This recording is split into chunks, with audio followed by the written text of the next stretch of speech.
Chapter 1. What Makes It Happen? The Ingredients. I once heard a story about a man who was crossing an ocean alone in his boat when it suddenly sank. He was out of reach from land or an area that ships normally pass. All he had was a few supplies in a lifeboat, and his chances at survival were small at best. But even with that tiny chance, he survived for over 70 days, to be picked up by some fishermen. When they found him, he was very much alive, really thin, and severely dehydrated but alive.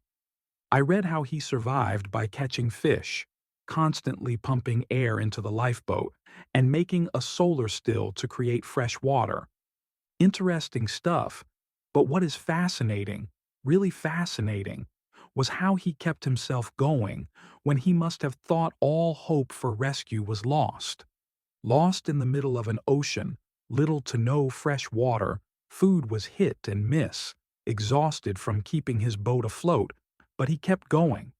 How did he beat the fear? What made him keep at it?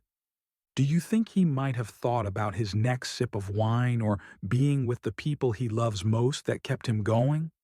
When someone survives in an overwhelming battle for their life, they find something within themselves that keeps them going. They use their minds to keep going when others give in or go insane. It's that certain something that I have been searching for and believe I have found for myself that I want to share with you in this book. The something that you can do with your thoughts that can help you find the backbone to carry on in spite of seemingly mind-numbing odds. Carry on as a man without losing the feelings and intimacy that make your life worth living. Think about this. The Mayo Clinic states that the three biggest issues a man and his partner have to handle together after receiving the diagnosis of prostate cancer are: 1. Fear that you are going to die. 2. Fear that you will have erectile dysfunction. 3. Fear of being incontinent.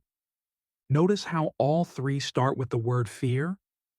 Addressing the fear, anger, self-doubt, and guilt, yes, guilt, is just the beginning of what you will learn about in this book. This book is for you and your partner, to help both in addressing and resolving issues with intimacy and, let's just say it, sex. It doesn't presume there is one right set of choices for all prostate cancer survivors and their significant other, nor does it aim to tell you what to do. It aims to give you information, help, and support, to make you the expert so that you can sort and spell out the uniquely right and informed choices for you and your life.